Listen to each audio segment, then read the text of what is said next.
Yo les amis, j'espère que vous allez tous très bien, et je suis super content de vous retrouver pour ma preview de ces demi-finales de Nations League. Ce soir, le Portugal reçoit la Suisse à Porto, demain les Pays-Bas et l'Angleterre s'affrontent à Guimarães, dynamique, enjeu, joueur à surveiller, il y a beaucoup à dire sur ces sélections flambant neuves. Alors qui sera sacré dimanche, et quels seront les nouveaux princes du continent ?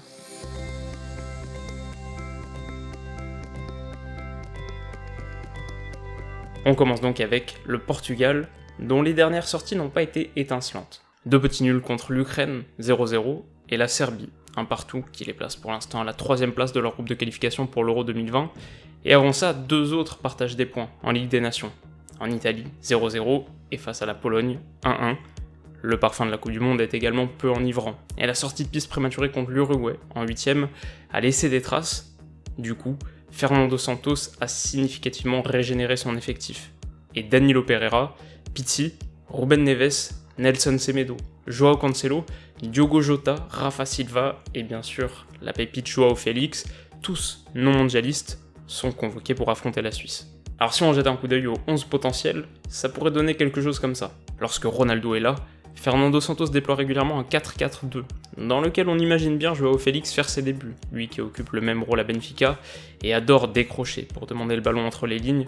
Bernardo Silva est sans doute le meilleur joueur portugais de la saison, et à 24 ans son futur est radieux, sa place est garantie. Derrière, le quatuor est tout à fait respectable, même si Pepe a 36 ans, car Ruben Dias compense par sa vitesse, Guerreiro et Cancelo ont une qualité de projection hors pair.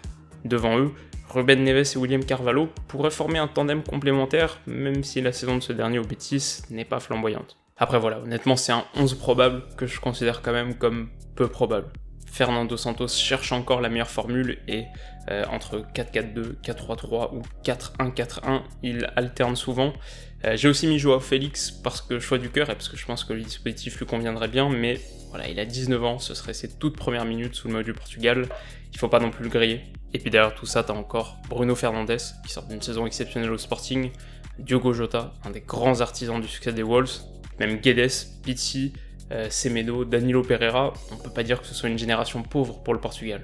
Une déclaration pour éclairer la dynamique de cette équipe ensuite, elle est du sélectionneur Fernando Santos, qui affirme « Il y a une chose que je répète à mes joueurs, c'est que nous ne sommes pas meilleurs que les autres, mais les autres auront du mal à être meilleurs que nous.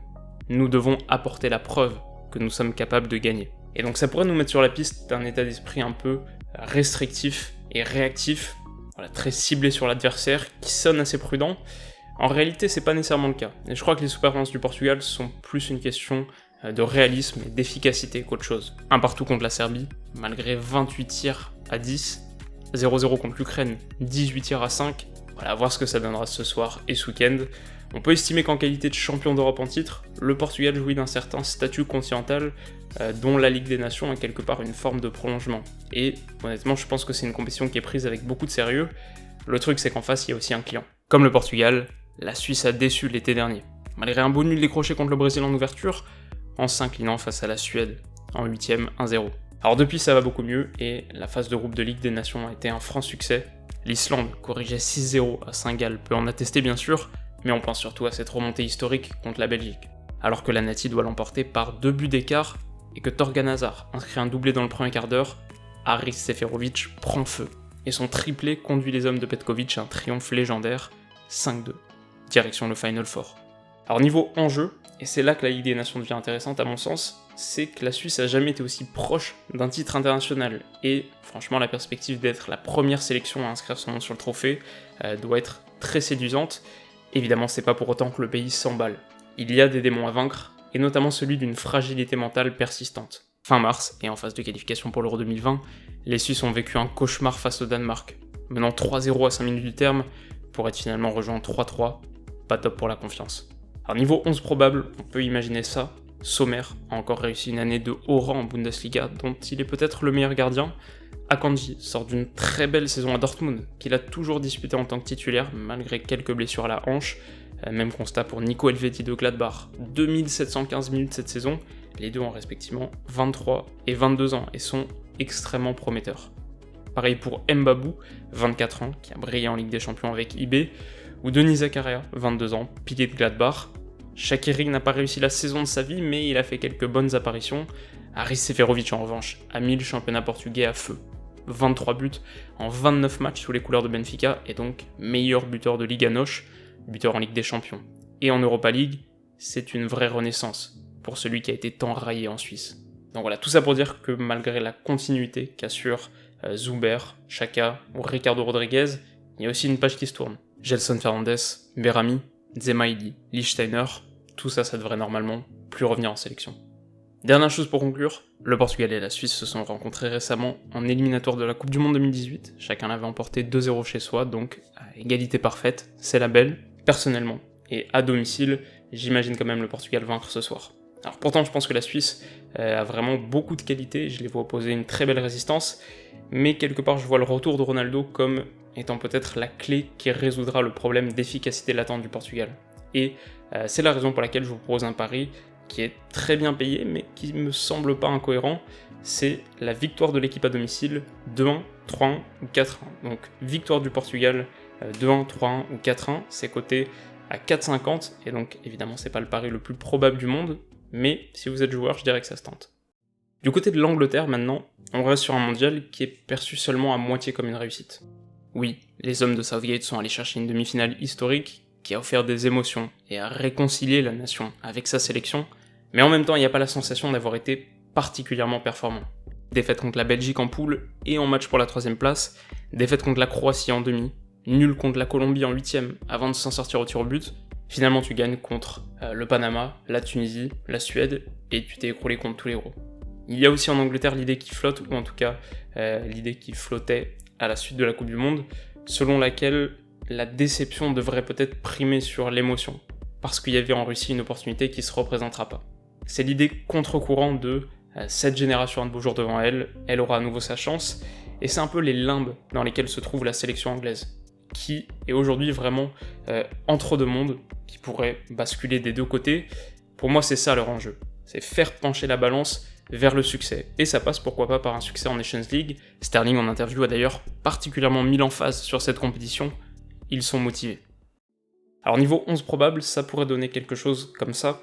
Personnellement je suis pas hyper enthousiasmé par la ligne de 4, Maguire est surcoté, comme Pickford d'ailleurs, Stones doit encore prouver, Walker est vieillissant, Chilwell est intéressant en revanche, comme Declan Rice devant lui, anglo-irlandais dont le choix de sélection a beaucoup fait parler et qui à 20 ans sort d'une très belle saison à West Ham, il est promis un bel avenir. Le reste c'est plus connu, mention spéciale aux 3 flèches de devant, Sterling. J'ai mis Rashford parce que vu la perte de Kane en finale de séance, c'est possible que Southgate décide de le reposer. Et puis bien sûr Sancho, qui est sûrement le plus beau joueur de la couronne. Enfin un petit coup d'œil aux Pays-Bas, qui ont peut-être un petit temps de retard par rapport à l'Angleterre dans leur projet de reconstruction, puisque non qualifiés pour la dernière Coupe du Monde, mais qui ont aussi quelques pépites. De Jong, Van de Beek, qui devrait être titulaire en lieu et place de Wijnaldum, Memphis, irrégulier à Lyon mais capable du meilleur et le prouvant en sélection, et puis bien sûr cette charnière de Ligt, Van Dijk, qui est sûrement la meilleure du monde à l'heure actuelle, un duo absolument exceptionnel. En revanche ensuite c'est plus limité, et je trouve que les côtés, aussi bien devant que derrière, sont assez dépeuplés. Silesen a joué la Coupe du Roi au Barça, et c'est tout. Martin de Roon en revanche a disputé une très belle saison à l'Atalanta, 3800 minutes, toutes compétitions confondues, et une 3ème place historique. Donc voilà, pour moi on a avec les Pays-Bas un groupe très mystérieux et très inégal, avec quelques-unes des plus grosses futures stars du foot mondial, sans aucun doute, provenant en bonne partie de l'Ajax dont la filière est en pleine forme, mais il y a aussi quelques manques, le front de l'attaque pourrait être plus séduisant, même si Bergwijn a une carte à jouer.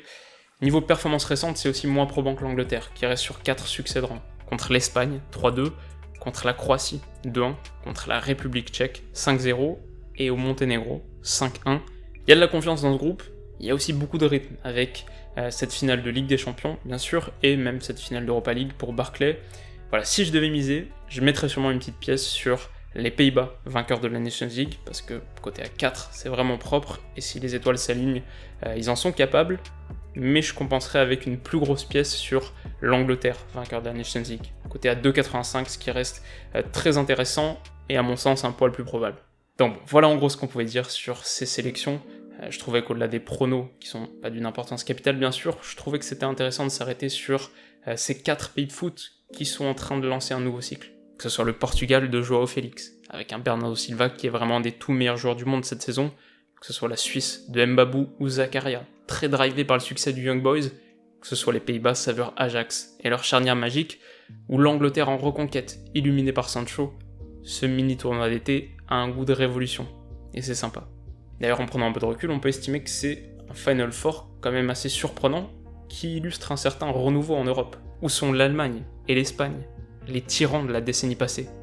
Où sont la France et la Belgique, les nouveaux héros d'hier? Bon, si je devais parier aujourd'hui sur le vainqueur du prochain Euro, je miserais peut-être quand même plutôt sur un membre de ce quatuor, mais ça montre que les choses peuvent aller vite en sélection, et pour l'instant je dois aussi dire que cette Nations League m'est assez sympathique. Voilà, en tout cas les amis, c'est donc la fin de cette preview, et j'espère bien sûr qu'elle vous aura plu.